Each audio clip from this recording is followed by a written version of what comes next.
Aujourd'hui on va visiter l'énorme mangatech de Jérémy. Alors Jérémy, t'as combien de mangas dans ta collection? Au total, je suis aux alentours de 2600. C'est énorme. Bon allez, c'est parti, tu nous emmènes? Oui, allons-y. Allez, let's go. Bon déjà, la première chose quand on rentre déjà, on voit cette magnifique fresque de Berserk. Oui. Alors, c'est issu d'une personne qui a une page Insta. C'est Grey Squirrel, c'est ça? C'est exactement ça. C'est vraiment quelqu'un qui le fait lui-même. Je vous invite vraiment à aller regarder son travail, je mets son Instagram dans la description. Bah franchement, c'est pas mal. Après, on voit que c'est moins coloré, c'est moins voyant que la couverture de base. Mais bon, on est plus sur la fresque ici que la couverture de base. Et donc juste après, t'as Intégral des Kingdoms. C'est ça. En bas, est-ce que t'as des tomes un peu collector là? Je vois, t'as des trucs Alors assez déjà, rares. il y a Zetman. Je sais pas si tu connais, toi. J'ai jamais commencé, mais je vois que l'édition est vraiment sympa. Puis franchement, au dessin, on voit que ça fait vieux manga, rien qu'au dessin. Très bonne série à faire, pas assez connue. Ok, et donc en bas là, on a une petite collection Gum avec le petit coffret qui est franchement magnifique. Hein. Et juste à côté, du coup, t'as le grand format de Gum. Oui, ceux-là par contre, ils sont assez rares. Je crois qu'il y avait même un coffret de rangement. Je les ai vus d'occasion, je les ai pas eu trop chers et une partie a été offerte par un ami. Donc j'ai juste racheté ceux qui manquaient pas trop cher. Et juste à côté, t'as les Battle Royale en Perfect Edition. Alors ça, moi je les trouve magnifiques les tomes. Il y a que 5 tomes, donc ça fait à peu près 3 tomes par gros tome comme ça. Bah déjà on voit, regarde, t'as des planches couleurs magnifiques. La qualité du papier quand même. La Perfect Edition qu'ils ont fait comme Gant, elle, bizarrement, on n'en entend pas parler. Il y a celle-là, à la rigueur, franchement, tu vois le papier, les couvertures, elle est super. Et ça, bah c'est anecdote, bah c'est mon frère qui me l'a offert. Bah c'est incroyable parce que franchement cette édition là en plus maintenant bah elle est rare quoi. Ton plafond il est juste au-dessus de nous hein. Ouais bah c'est dans les combles. C'est vraiment une toute petite pièce hein. Je sais pas si on voit mais l'espace est super bien géré par Jérémy franchement. Et là on voit que t'as mis une sorte d'énorme tapisserie de SNK qui est vraiment magnifique. C'est assez beau. Et juste en dessous on retrouve des collectors. Des gens pourraient tuer hein, pour avoir ces collectors. Hein. Là on a les collectors édition 20 ans de One Piece qui sont absolument magnifiques, bien brillants. Moi j'en ai qu'un seul, j'ai que celui-là moi. Hein. On se rend pas compte, en vrai c'est devenu la dorée rare à partir des, comme tu as dit, des SNK où tout le monde se jetait dessus. Les gens faisaient pas vraiment attention et là une fois qu'il y a la hype One Piece, tout le monde veut avoir ces tomes 20 ans. Moi je les ai eu effectivement un peu plus cher mais pas autant que maintenant comme ils cotent quoi. J'ai dû les avoir à 200. Ok bah c'est franchement mon prix hein. Bah oui, après bah les tomes 98 à 100, bah ça c'est les fameux collectors de One Piece hein. Là on a juste en dessous, on a pas mal de petits collectors aussi. Ouais, c'est ça. Un peu en bazar mais bah c'est ça, c'est tous les collectors des séries que je fais. Et donc juste à côté, on a vraiment une étagère full seinen. Exactement. Avec le petit collector Berserk japonais qui est très très cool. C'est pas pareil qu'en France, parce que à l'arrière, bah t'as un cadre. Et dedans, t'as un CD aussi. Donc j'ai pas vu c'était quoi le CD, parce que je t'avoue que j'ai pas opté pour l'ouvrir. Je veux vraiment le garder pour la collection. Mais juste la, on va dire la tapisserie est super belle quoi. Et donc là, on a vraiment les seinen. Bah déjà, tu vois bien, l'auteur de Gantz qui a son petit coin. Sûr. Et ici, j'ai quelques collectors SNK, dont un collector que j'ai eu en japonais. Et on voit la différence entre les collecteurs japonais et français. Nous, on a des pins ou des trucs à la con. Eux, tu vois, t'as le foulard de Levi, le collier qu'il a. Donc, c'est pas les mêmes goodies, tu vois. J'ai le début de Ayamiro, que toi, tu as en intégrale. Que moi, j'ai en intégrale, effectivement, et qui est très compliqué à trouver maintenant. Vérifie si t'es pas encore abonné à la chaîne de Victor. Si c'est pas le cas, bah, je t'invite à t'abonner. Merci. Y a pas de soucis, t'inquiète. J'ai mes Skull of the Dead édition couleur. Bah, c'est les tomes édition couleur, je pense que c'est un artbook. Ah non, non, c'est des grands formats. Les éditions couleur, c'est dingue. Ils sont magnifiques. Hein. Bah j'ai que les deux là parce qu'en vrai c'est un ami qui les vendait et du coup j'ai récupéré. Regarde, en vrai quand tu les rassembles ça fait une grande fresque pour ceux-là et les autres. Ouais. Mais j'ai réussi à avoir que ceux-là. Il y en a au total je crois 8 ou 9. Bah ouais du coup mais l'auteur est décédé avant la fin quoi. Exactement. Et du coup ils sont rares ceux-là tu penses ou... Ouais ils cotent un peu. Les derniers sont encore plus chers. Berserk, le fameux coffret. Ouais. C'est un peu sorte de grimoire. Oui bah... On a cette sensation de page et tout, puis du coup il y avait les 6 premiers tomes dedans. C'est ça. Les collecteurs de Promise Neverland, un tome de One Piece en japonais. Et là on a une série du coup qui a été arrêtée en France. Kaiju. Mais de ce que j'en ai entendu, c'est une série qui avait beaucoup de potentiel. C'est un peu similaire à Parasite un peu. Tout le monde se fait tuer, des parasites partout. Du coup c'est le même principe. Très bonne série qui se finissait en 20 tomes et ils ont arrêté au tome 13. Surtout que le tome 13, bah on voit que ça part assez bien quoi. J'ai les Alice in Borderland. Première édition. Ils sont très demandés ceux-là parce qu'ils ont été imprimés c'est avec le Delcourt Cam en visible. Bon après il y a des mangas pas très intéressants, ça c'est pas bien. Après un bon manga qui est bien c'est Rin, pas très connu. Le problème c'est que il y en a qui ont beaucoup décroché suite au problème de parution parce que Delcourt Cam forcément c'est un tome par an, si ce n'est pas plus. Donc là encore, on a eu de la chance qu'ils ont décidé de sortir les 2 derniers tomes en même temps. Sinon, bah, on attendait encore je sais pas combien de temps. Mais il y a beaucoup de séries comme ça chez Delcourt. Alors que c'est fini au Japon, Rin. Ah mais c'est simple, ça s'est fini cette année et au Japon c'était fini depuis au moins 5-6 ans. si ce n'est pas plus. Tu te dis mais c'est l'enfer quoi, un truc comme ça. Tout le monde décroche là, avec autant d'attentes. Après je dirais il y a du classique en manga, Vinland Saga, Akane ga Kill, donc Gate, c'est classique. Ça, la rigueur, c'est pas trop commun. Cage of Eden, c'est ça? Ouais, tu connais? De nom, ouais, c'est avec un crash d'avion, un truc comme ça. Ouais, en vrai, c'est une classe qui va se retrouver sur une île où il y a des dinosaures un peu. Et ça va être un peu de la survie, c'est pas mal. Ok. Wolf Guy, qui est pas commun. C'est très intéressant à faire. Après, ils sont assez durs à trouver maintenant. Ils sont plus édités, on voit bien que c'est l'ancien logo. Je crois que les derniers tomes commencent à côté. Les collector et machin, évidemment. Ouais. Dont le fameux tome 7, hein. 7 et 16 qui cotent pas mal. Le quoi. 16 commence à côté aussi? Ah, le 16, il cote pas mal, hein. Je crois que c'est 150 € le tome. Ok. Mais de toute façon, on voit bien, il y a un marché qui s'est créé à partir du SNK 33 et les One Piece. Et t'as même maintenant des gens qui s'amusent à acheter les tomes en collector en double pour échanger des collectors contre d'autres. Sauf que le collector My Hero Academia 32 n'a pas la même valeur qu'un One Piece ou des trucs comme ça, tu vois. Sûr, évidemment. Il y a que le collector, le Jojo, par exemple. Lui, à la rigueur, il y a eu un gros problème avec Delcourt. Ils en ont fait 3000, 1500. Ouais, il y a eu des gros soucis, ouais. Et lui, c'est le seul vraiment, on va dire, qui est encore sorti récemment, qui code vraiment. Lui, on le trouve, je crois, entre 60 et 80.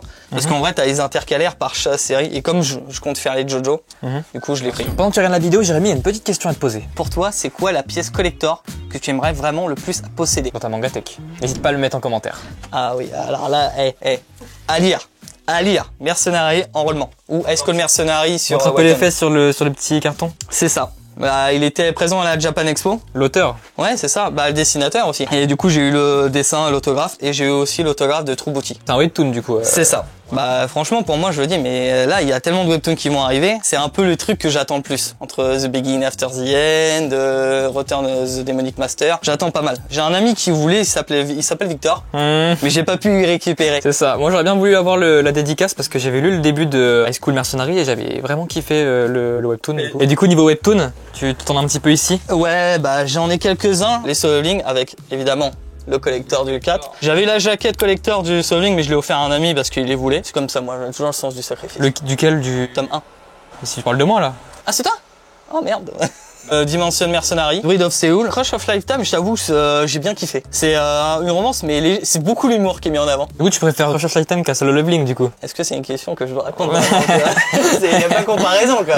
Donc t'as ça, Fire Punch. Ce qui est bien, c'est que moi, tu vois, j'ai vraiment commencé au début. Les gens ont découvert beaucoup avec Chainsaw Man, et après ils se sont mis à faire Fire Punch. Alors que moi, perso, je préfère largement Fire Punch. Mais moi aussi, je préfère Fire Punch. Pour l'histoire, je la trouve bien plus sombre, tu vois. Et du coup, je les ai depuis le début. La fin est un peu bizarre, mais bon, c'est ouais, l'auteur quoi. De toute façon, j'espère juste que Chainsaw Man ne fera pas la même. Hein. Et Hippo, alors ouais, franchement, alors je dis, mais sur les mangas de sport, Hippo c'est le numéro 1. On peut dire Blue Lock c'est énorme parce qu'évidemment c'est plus connu, mais Hippo, mais c'est juste une dinguerie. Comment tu vois les combats, les planches. Est-ce que t'as vu les planches des combats? Regarde-moi ça, les planches.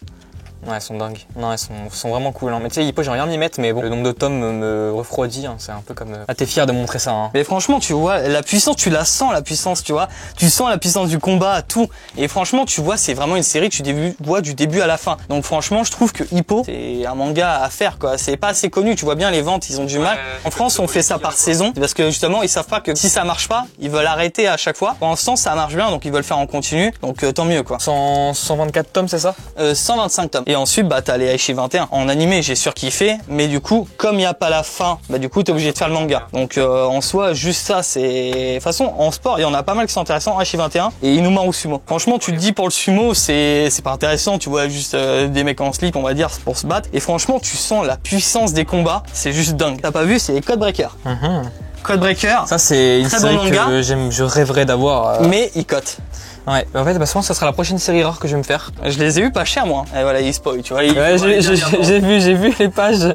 Il spoil. Je suis spoilé. Tu m'as dit que t'avais prévu d'avoir des statues. J'ai prévu de mettre quelques résines à gauche, à droite, donc qu'on verra si tu exploses la barre des likes. On tease Sun Jinwoo, voilà. On dit un d'autre. À combien de likes on fait les unboxings de statues? C'était combien là? 3000? Ouais. 4000. 4000. Bah oui, il faut que ça batte. Faut tenter.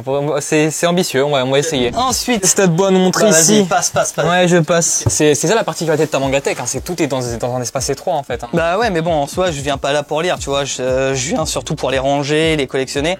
Et après, quand je vais lire, je me pose vite fait là, quoi. Regardez comment je suis à l'étroit. Je suis à l'étroit actuellement. Alors ici, tu as on va dire un peu du basique, hein. T'as les SpaceX Family, les Yokazakura Family, qui est pas mal, qui va arriver en animé, qui va sûrement exploser. Ensuite, il y a ça, Violente Action, c'est une étudiante qui devient tueuse à gages, on va dire, pour ses études. Ça, c'est un youtubeur que je suis, qui a fait la promotion. Bon, techniquement, je l'avais découvert avant. Non, c'est pas mal, j'ai vu les dessins, je me suis intéressé, puis la couverture est assez aguicheuse, tu vois. Ouais. Après, c'est des mangas de culture. Ouais, je vois ça. Ici, on va dire que c'est un peu tout ce qui est ecchi, dont Triage X. Et je t'avoue qu'il y a un moment, c'était assez ressemblant à Skull of the Dead. C'est possible qu'après ça, ils reprennent Skull of the Dead. Alors ça serait pas pour me déplaire. Ensuite, Tale of Demon and God. Todag, ouais. Franchement, c'est une dinguerie. Moi, j'adore. Je suis énormément sur Internet. Par rapport au scan, on est même pas la moitié, quoi. C'est un truc vraiment complet. Tu vois bien, le héros, il y a un développement de l'histoire important. C'est long. Ça me donne envie, hein. Ça me donne envie, moi, de commencer. Mais oui, j'ai du mal à lire les trucs qu'on lui conseille. Après, il y a ça. Je pense pas que ça intéresse certaines personnes. C'est sur la danse. Moi, ça m'attire de ouf parce qu'on en a beaucoup parlé en oui, c'est franchement, tu vois les dessins, de toute façon, ça fait un peu tout aussi les dessins. Franchement, le mec, il était là au début pour une fille et au final, il s'est mis à la danse. On voit bien le mec, il se met là pour la fille et au final, il va ressentir l'émotion, tu sais. Il va avoir cette passion pour ce sport. Tu vois, comme n'importe quel héros qui se met au sport, forcé, au final, il découvre la passion, l'envie de devenir quelqu'un d'important, d'être le meilleur, d'avoir de l'adversité, tu vois. Mix, bon manga, après long à sortir. Regardez le cartoon cam, hein, voilà. C'est ça, donc. On va pas juger encore une fois. C'est exactement ça. Tu regardes bien les Bakemonogatari, j'ai tous les collectors. Ouais, je vois ça. Hein. Et on voit en vrai les collectors, t'as toutes les jaquettes, ils sont tous réversibles. Du coup, moi, je les mets toujours de l'autre côté parce qu'en général, la couverture est plus belle que de base. Mais du coup, par contre, quand il y a le collector, les couvertures sont pas réversibles. J'ai Classroom for Hero qui est pas mal. Ça, pareil, j'aime bien. C'est pas mal, mais pareil, pour apparition lente. Après, je vais dire, il y a un truc là, pareil, qui est bien, mais pas assez connu ou sous-coté. C'est Noragami. C'est trop sous-coté. Donc, j'ai opté pour faire directement le manga, à partir à la fin de l'animé. Comme ça, au moins, j'avais en continu. Que l'animé, en soi, je le trouvais super bon. Après, t'as Twin Star Exorcist, qui est pas très connu aussi. On va dire qu'il y a des combats assez violents, mais rien d'extraordinaire. Puis, les héros, on voit, ils font très enfantins, clairement. Ils ont des corps d'enfants. C'est très, on va dire, The Promised Neverland. Ensuite, t'as les Maid-sama tout en bas. Ça, c'est des rares, ça? Ouais, les derniers codent pas mal. Franchement, très bon manga de romance. Tu lis des choses alors? J'en lisais pas mal avant. Maintenant, beaucoup moins. Je dois en lire 2-3 maximum, maintenant. Encore si on compte Love X Dilemma dedans. Alors, Love X Dilemma, c'est une dinguerie, hein, si vous connaissez pas. Le gros point négatif, c'est la parution qui est malheureusement extrêmement longue. Regardez la preuve. Regardez la couleur. La différence entre l'année tome et le tome d'avant. Hein, ça, c'est dès le carton cam, t'as vu? On voit, hein, dès le carton cam, regardez. Il est vachement blanc, le tome 19, là. Hein. On voit bien, oui. T'as les Good Ending. Du même auteur que Love X Dilemma. Ouais, que je t'ai conseillé. Ouais. T'as les Close to Heaven qu'ils ont arrêté d'éditer, donc je crois qu'ils commencent à côté maintenant. Un bon manga que j'ai bien aimé, c'est Nisekoi. Ouais, franchement, l'humour est mis vraiment en avant. C'est plein de petites histoires, en vrai, qui suivent bien, quoi. Comme t'as pu le voir, en vrai, c'est ici vraiment tout le coin. Pas shoujo, mais romance. Donc ici, vraiment, j'ai mis les The Quintessentiel Quintuplé, Saotome, qui est fini en 10 tomes. J'ai aussi l'édition couleur. Et ici, c'est tout ce qui est Kujiseo, parce que j'adore cet auteur. Et à chaque fois, je le dis, il faut faire vraiment ces séries comme Fuka. Maintenant, bizarrement, on les trouve plus, donc ça va être une série qui, à mon avis, qui va commencer à côté. Tu vois bien les Suzuka, by Cote. Les Atanoyan Live, by Cote aussi. Donc tout ça, c'est des séries qui cotent pas mal, quoi. Kujiseo et tout. Je sais que j'ai déjà vu des intégrales de Atanoyan Live partir à 700 €, quoi. Là, tu regardes, je crois que sur le Bon Coin et Vinted, t'as pas d'intégrale. C'est que des tomes à unité. T'as les tomes, il y en a, ils se vendent entre 70 et 90 €, quoi. Et 4 séries. Vas-y, touche.